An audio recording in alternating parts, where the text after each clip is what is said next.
Welcome back to the channel.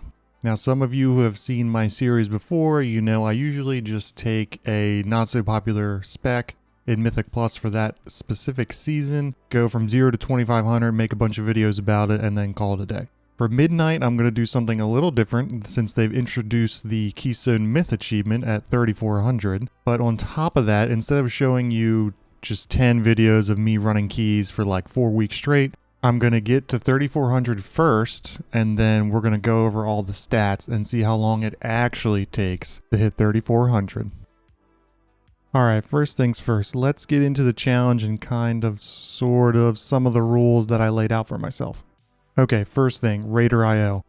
I think they changed the way their system works with the whole warband score. I made the DK my main. I made everything else private. I made all my characters private. I even tried to hide the warband score from the tooltip, and it doesn't seem to be working. Maybe on the other player's end, they're not seeing my warband score. Whatever's happening, it doesn't seem to have affected my group building or invites. Let's just hope it's working as intended. The second thing is, on my main, I have the crest discount up to hero crest. So on my DK, I'm just going to spend half of all the crests that I earn to mimic that 20 crest cost, as opposed to spending only 10 crests on upgrades. The third thing is the bonus rolls. So if I was starting a new character right now, it would take a little bit of extra time to maybe complete all the quests to get the bonus rolls, but I'm not going to factor that in because I think I would just end up getting them along the way by the time I hit 10s or even 12s in Keystones. So we're not going to factor that into this equation. And last but not least, you will see an overlay in the top left of the screen, which is my, we'll call it on keyboard time. So I'm keeping a timer running in OBS for when I'm actually sitting down and playing. It'll be more accurate than /played because if I get up and walk away from the computer, but I'm still logged in, but I'm not actually playing, I'm going to stop the timer, but I'll just stay logged in so I can quickly come back and get back into the game. Here's my fresh level 90 Frost DK, sitting at about 166 eye level equipped. This was gear that I just got from leveling up. I didn't buy any cheap gear from the auction house at this point. Because this character is technically an alt, I'll be starting with 6 bonus rolls and will also already be getting Ascendant Void Cores from drops. I don't think this would have added too much time, as I would have been able to complete the quests as I did delves and ran the lower keys. And since we're already this deep into the season, I'm also starting with enough catalyst charges to get 4-piece as soon as I get some veteran gear. My goal in this quote beginning phase is to get to 240 eye level. I think it's a good starting point to hop into keys. This season obviously you can start lower, but I didn't want it to be a complete detriment to my team from the beginning. Okay, first thing I want to do right off the rip is as many world quests as I can do to get easy 220 item level gear. And I was lucky enough to have the Apex Cash weekly just to complete world quests, so it was kind of like a double dip from the beginning. While I was flying around, I saw that the Void Assault was happening, so I decided to check it out, and I thought maybe it would give me some vet or champ gear from the cache, but it did not. I did, however, get some field accolades, which will come into play a little bit later. After grinding some world quests and Void Assaults, I had enough coffer keys to start ripping some bountiful delves. I obviously have the blood as a tank spec, so I was able to hop in there and do some tier 7s. I ended up using my map on a tier 7 rather than a tier 8, which did make me miss out on an early piece of hero gear, so that was a small mistake on my part. After finishing up the delves, I was looking at the LFR queue, and for some reason it was marking me as 220 item level, so I was able to queue into LFR, but in reality my item level is only 199. And even if you equipped all the items in my bag, I still wasn't at 220, so I don't know if it was a bug or what, but either way, I got in. I did a full clear of Void Spire LFR just for some crests and maybe a shot at a few pieces of gear, and that took about 45 minutes. I then came back to the field accolades. I did some research, and I found out there's a vendor where you can buy champ gear, and I was close enough to being able to buy 2 caches of that champ gear. So I went back, did another part of a Void Assault, and I also did some ritual sites because they offer the field accolades, but they also give champ crests and coffer keys, so I think it was worth it all around to just hop in there and do a couple of the ritual sites. And to close out the week, I had my +2 key. So Monday night, I tried to host my +2 just to get a vault slot. I sat there for literally 10 minutes. Nobody applied. So I just decided to call it a week. I'll talk about the 2 to 9 key level range later in this video. Alright, we are on to our first vault of the challenge, and we hit an LFR gaze, which is pretty sweet. But, however, I just decided to go with the veteran helm because it was a massive item level upgrade, and I can catalyze it to start getting my 4-piece together. In the next scene, you'll notice a pretty big time jump, and all of that was just a combination of delves, world quests, some more void assaults, and ritual sites. I don't think it was 100% worth it, but I was close enough on the field accolades and for another champ piece, so I just decided to send it. So after 6 hours of playtime and a weekly reset, we're sitting at 240 item level with 3-piece and 2 champ weapons. At this point, I'm just looking for a chest piece to catalyze into 4-piece, and I can start getting the catalyst charge drops. So as it turns out, with the new bonus roll system and keys being much easier than they have been in previous seasons, the 2 to 7 and less so the entire 2 to 9 range is pretty much a ghost land right now, or at least that's what it felt like. For my +2, it actually took me 14 minutes to fill the group completely. For the first pull in this little baby +2 seat, I hit 170k, which didn't seem really high. It seemed a little low, but at the time, I wasn't really worried about it. We ended up timing the key, 3 chesting with only 1 death. After getting my first key out of the way, I went back and did 4 tier 11 delves as blood for a shot at some more gear and additional crests. I also threw in some nightmare praise as well. And from that, I was able to push my item level up to 246. So I went back into key grinding mode, and I did my +5 Magister's Terrace into a +6 nexus-point, and then into a +7 Mysara Caverns. Now you'll notice we're only 1 chesting these fairly low keys.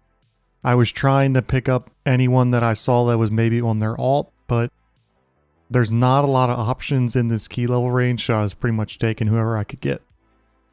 Now if you don't know anything about Frost DK, I'm going to do a quick little aside here. So in these keys, my damage was low, like barely breaking 40k overall, kind of low. Something felt off even though I thought I was doing a good rotation. So I did a little perusing in the Frost DK Discord, which has been super helpful in the past. They usually have some pretty good macros and little tips and tricks. And wouldn't you believe it, I wasn't using my main damaging ability. Turns out Glacial Advance will turn your Frost Strike into a new ability called Frostbane. And I just wasn't pressing Frostbane. So Frostbane is new. I think it was in the rework in 11.2. But I haven't played Frost DK since then. I don't think at all. I played Season 1 The War Within and Season 1 Dragonflight. But this was new to me. So Glacial Advance will turn your Frost Strike into Frostbane. And I wasn't pressing that at all in trash packs, since I was only using Glacial Advance and Frost Scythe. I got a nice little 2-line macro to use if Frostbane is available, use it, otherwise just use Glacial Advance. So my next key, my overall DPS jumped to over 60k, and my Frostbane damage went from 1.8 million to 14 million overall with just one simple little 2-line macro. Alright, back to the video.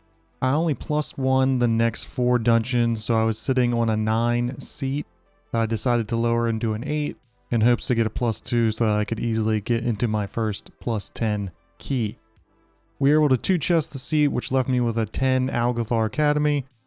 At this point, we're 13 hours into the challenge and we are sitting on our first 10, which is a pretty big milestone. If we time it, that means we're going to get a minimum of a 10 key from the vault, and we can start using our bonus rolls. Despite the group's best efforts to brick my key when we were trying to do the triple pull of the Veximus trash, which we wiped twice on, we still end up clearing the key with 5 minutes to go. I throw down my first bonus roll and get Abyss Ring, the Platinum Starband Big Crit Mastery, perfect for Frost DK. So our +10 bonus rolls are off to a great start. Now with my first +10 key done, I go full steam ahead. I run 7 more +10 keys for bonus rolls and to fill out my vault with mythic gear. At the end of it, I'm sitting at 264 item level after 18 hours of playtime. We're now on my second reset, and from the vault I pulled a nice Haste Mastery Mythic Ring and also a +10 Skyreach for my key for the week. I went off and bought my 2 bonus rolls and started to grind out some keys. This reset I really wanted to focus on pushing everything to at least 14s and then maybe farm out some 12s, because I'm already noticing with the bonus roll system I have way more mythic gear than I do crests, and I'm gonna just be sitting on 272 with no way to upgrade it. So starting off the week, I 2-chested the +10 Skyreach into a 2-chest +12 Madrasser's Terrace. I had the 14, I decided to list it, but didn't seem like a lot of people, at least at the time, were applying to 14s. I sat there for 10 minutes, didn't really get a lot of bites. I just decided to lower the 14 to a 12, and all the 12s I ran, even if I 2-chested them to 14s, I just lowered them back down to 12 because at this point in the season, there's so many people with bonus rolls that they just want to farm 10s or 12s, do the bonus rolls, get the crests, and get the heck out of there. So with all that said, I ended up getting done 5 12s and 1 13, and then with all the crests I got, I decided for my first craft to be my 285 weapon. Friday came along and I was sitting on a 14 algeth'ar Academy and just decided to send it. A 4 stack popped up in the queue and I decided to invite them, which, as many of you know, can either be the greatest thing ever or absolutely awful. There's literally no in between when you invite a 4 stack. We actually ended up crushing it, and I feel like I did okay damage. Up until this point in the challenge, I wasn't really playing Breath of Sindragosa, so I switched to that build, gave it a go, and it actually performs really well, but it highly depends on how the tank pulls. Like, I just want a giant pull, we kill it, we move on to the next giant pull. Like, I don't want to start chaining stuff together. It gets really awkward. I'd rather just do big pull, big pull, big pull, one after another, and it actually feels really good when the tank can pull like that. The next morning while I was sipping my coffee, I did my last set of Nightmare Prey and Delves for some coffer keys and additional hero crest, because I still had a good bit of hero gear left, but I wasn't really doing any other content to get hero crest. All I was getting was mythic crests from 12s and above at this point. Since we absolutely crushed the 14 algeth'ar Academy, we ended up 2-chesting it from Friday. I have in my bags a 16 nexus-point, which in my opinion can be one of the harder keys of the season. So I can either lower it and try it on a lower level, or I can just send it and it gets lowered either way. But if I time it, I never have to worry about timing a 16 nexus-point on this character ever again. So I pull a group together, you know, I got the best of the best, I got the Demo Warlock, I got the Bear Tank, I got the Mistweaver, and I even pulled in a Beast Mastery Hunter. Everything's looking good. We get to the first boss, and we actually almost have a full wipe here, which just made my heart sink. I just really wanted to time this key. I actually get the debuff, or whatever you want to call it, to soak the beams. So I go stand in 2 beams, but as that's happening, another beam is spawning. So I clear the 2, but then immediately after that, I just get absolutely destroyed by a fresh beam coming in. And then the rest of the team, they're kind of running out of space. The big circle comes down, it launches people back. I think 2 of them go into the beam. The Warlock is pretty much dead. He ends up, I think, standing in the puddle. But the Bear Tank, of course, finishes the boss off, and we keep going. We have 1 additional death on the way to the second boss, but we cleaned up all the trash and pulled the last boss with almost 5 minutes left on the clock, which is more than enough time, and we time our first 16. You'll notice I'm at the bottom of the meters, and that's definitely a trend in some of these higher keys. In this one, I'm 12 eye levels behind the Hunter and 14 behind the Warlock, but even if I gave myself an additional 12% overall, I'm still not within striking distance of these guys. Frost DK definitely feels like a class that scales exceptionally well with additional item level, and I just can't compete with players that are 285 item level at this point in the season. I did have the most interrupts in this case, so maybe that counts for something, I don't know. Once I had the 16 nexus point done, I knew I could push hard that week and maybe get to 3400 by reset. So I went full degenerate mode, clocking in a whopping 26 hours over 9 separate sessions and ended up running 25 keys, and I also killed both Chimeras and Bellerin for a shot of the gaze in my vault. I started the week at 265 item level and I finished that final key of the reset at 280. My IO skyrocketed from 2315 all the way to 3346.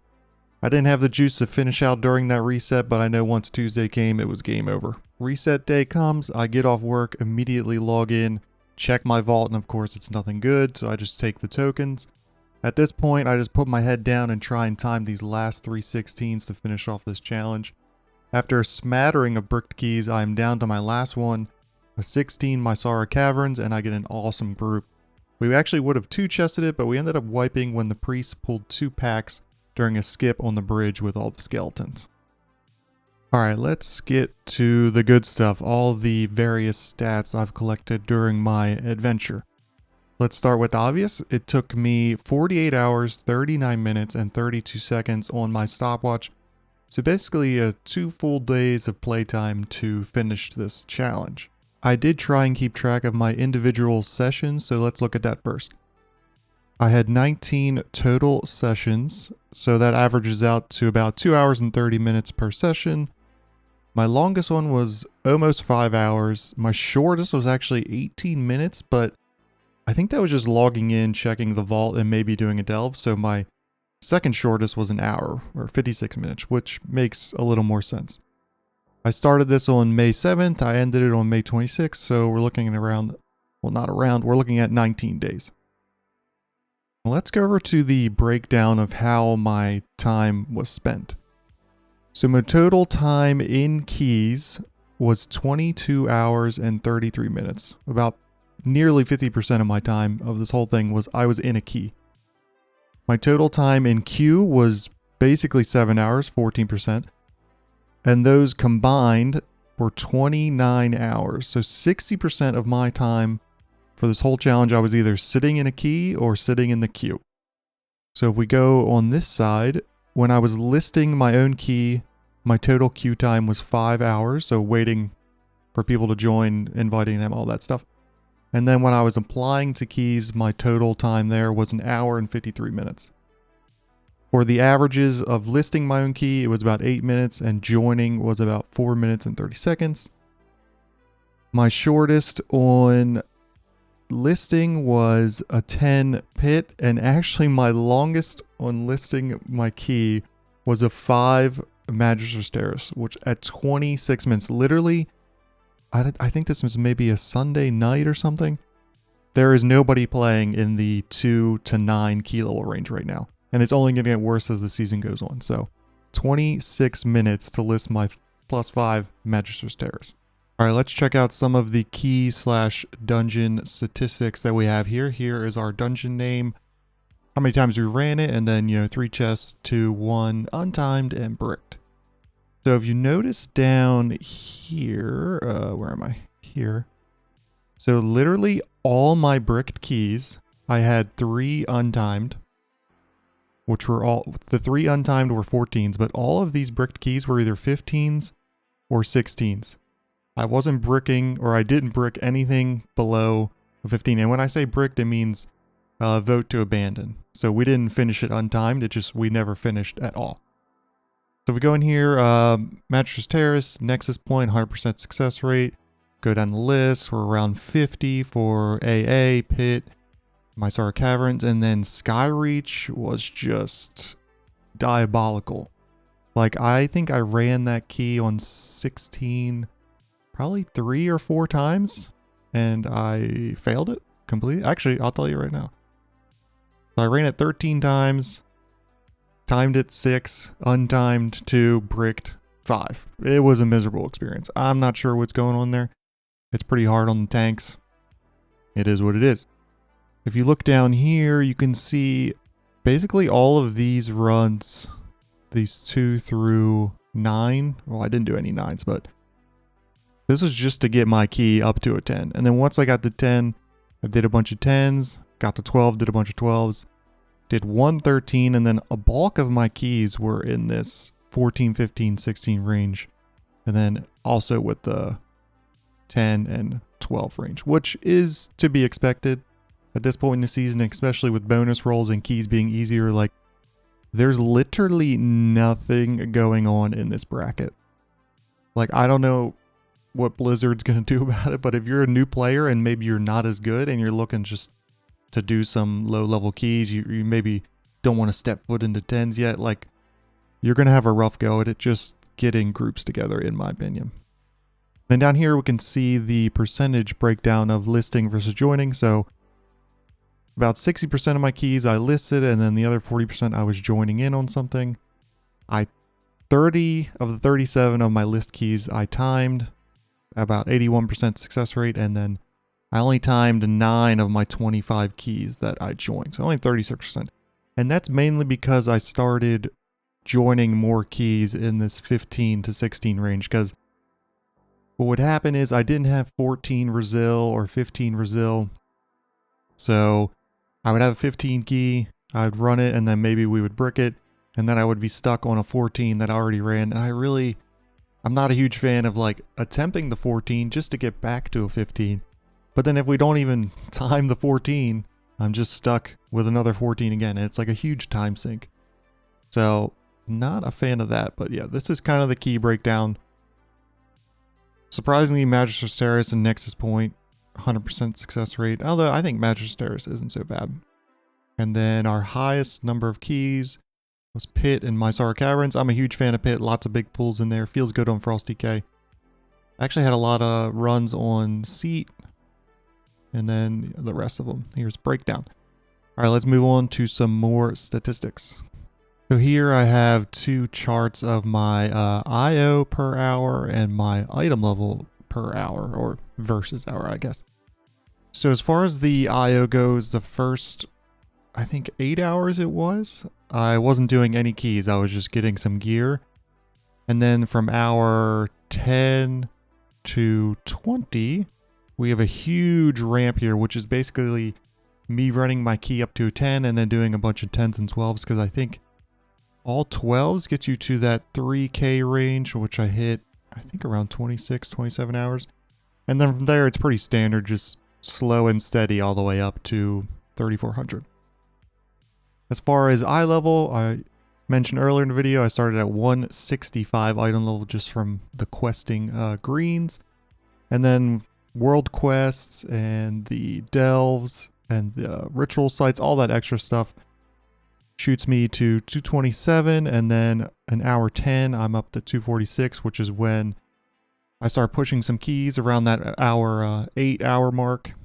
And then from there, it's the same thing. It's pretty steady up until this 270 range, like 269, 270.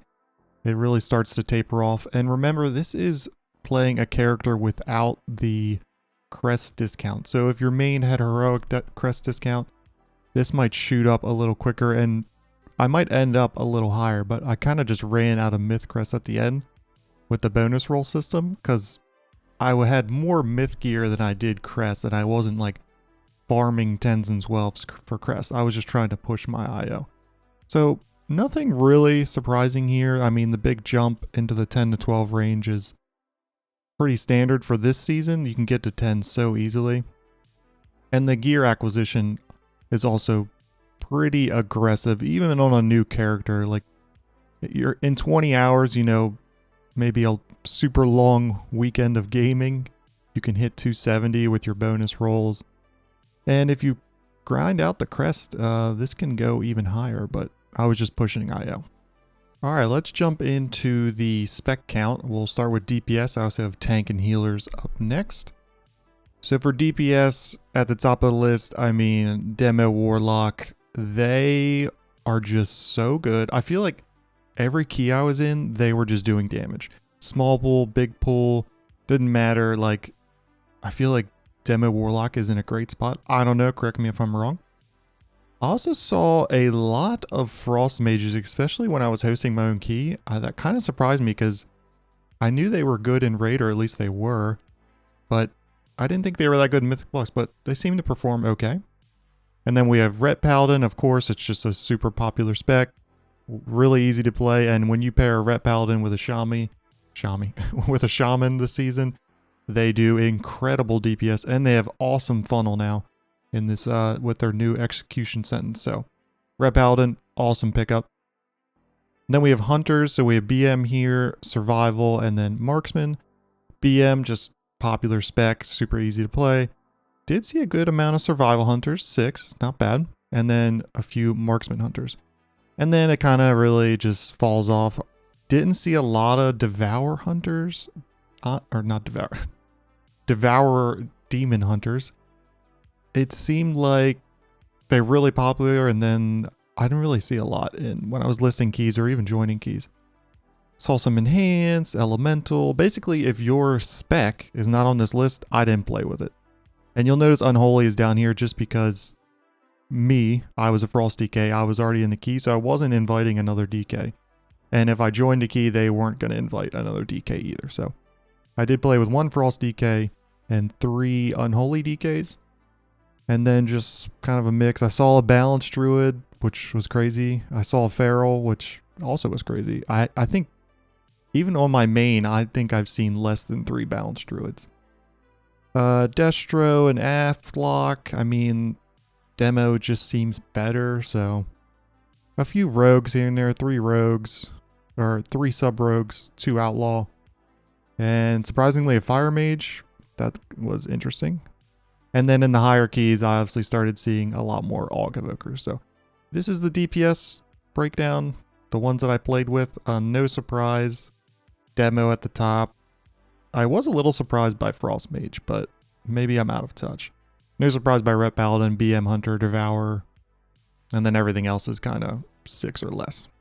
Alright, on to the tanks and the healers. Probably no surprises here except for maybe Prop Paladin. They got some pretty good buffs. I think during this challenge or right before it, their survivability shot up. I think it was their Sentinel got buffed. Don't quote me on that. Something got buffed. They turned out pretty good. Good mix of Brew, Prop Pally, Bear. So this was after Bear got buffed and then got nerfed kind of back down a little bit, but it's still, I mean, Bear's like super easy to play and it's in a really good spot. And then Brew was kind of meta like all season until Bear took the meta spot overnight, but I mean, it's only 16, so it doesn't really matter. Saw some Prop Warriors Blood, very little VDH. Even on my main character, I hardly ever see any Vengeance Demon Hunters this season. Yeah, so for 16s, you could probably get away with anything, but you'll see a lot of Brews, Prop Pallies, and Bears. On to the healers. Again, probably not too many surprises. I don't know if Prez Evoker is in a good spot for Mythic Plus, or maybe it's just because Aug is being played more. Holy Priest, I know they had some mana issues, but I think they nerfed some of the mana cost, or reduced some of the mana cost on their spells, so not a lot of Holy Priests or Prez Evokers. Good mix of Holy Pally and Disc Priests. I feel like Holy Pally's a little slept on right now. They seem really strong, at least the ones I played with. And then Mistweaver kind of shot up. I think they were good all season, but then once Bear showed up to the party, it was like, all right, we're going to play Mistweaver and Bear. And Mistweaver's just spinning on trash packs, lots of healing. Yeah, so Mistweaver, good representation. Resto Druid, always a classic. I feel like they're always in an okay spot, at least for Mythic Plus. Bring Mark of the Wild, good buff. And then Resto Shaman, which I am a huge fan of this season to be in a party with, because A, it brings the lust, and B, their raid buff is so good, especially for my main, which is Ret Pally. And then even for Frost DK, I love having the mastery. So if there was a Resto Shaman in the queue, I would pretty much immediately pick it up, take care of my lust, and get my raid buff. But pretty good spread across the healers. Again, Holy Priest Prez, not super popular, but nothing here should be too surprising. But even in this 16 or lower key range, you can pretty much play anything and probably get away with it. It's not super difficult. Another stat I tried to collect during my runs is the item level and the IO of all the players I was playing with. So for the main IO, that when I refer to the main, I'm referring to the character that I'm playing with, like at that moment. And when I say alt, it's usually the one listed as main in the Raider IO tooltip. So these are kind of reversed, but it's just easier to explain it this way. So for the average item level on tanks, 278, healers, 279, and DPS, 276. So for the characters I was playing with at that moment, the average IO for tanks was 2910, healers 2938, and DPS 2840. And so if they had a main character on their tooltip, like it said warband main character or whatever, I tried to record those as well. So for tanks, it was 3317, healers 3434, and DPS 3287. And when I was forming groups, even if their character they were on was maybe a little underqualified, if they had a main that was like 3500, 3600, I would just pick it up immediately because they have the experience. So yeah, this is just some data I tried to gather for every run. And last but not least, we'll just talk about the gold that I spent. I know it's kind of been a hot topic, especially for repairs for some of the tanks, but we'll go through it here.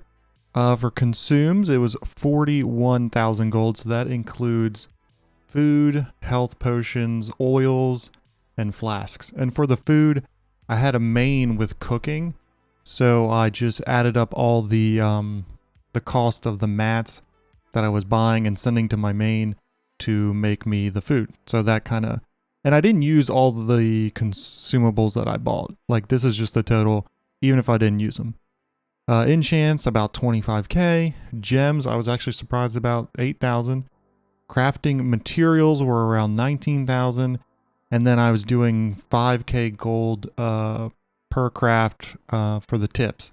So those combined is, you know, a big chunk of the portion here.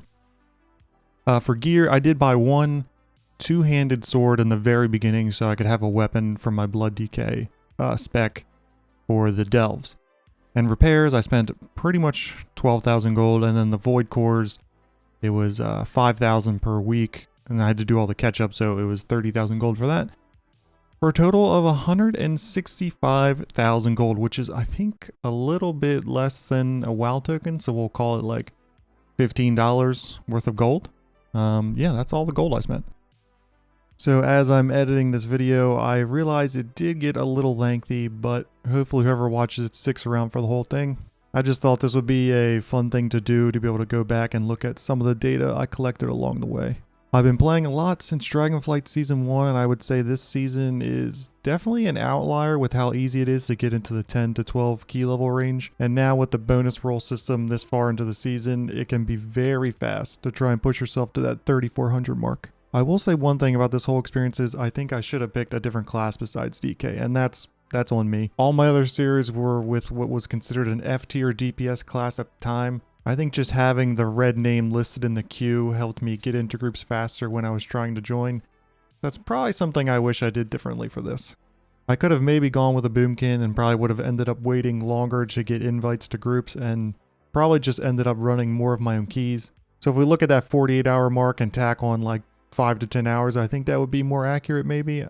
I don't know, I'm just sort of guesstimating at this point. Also, a recommendation I would give for anyone trying to do these Mythic Plus achievements is just do them as fast as possible in the beginning of the season.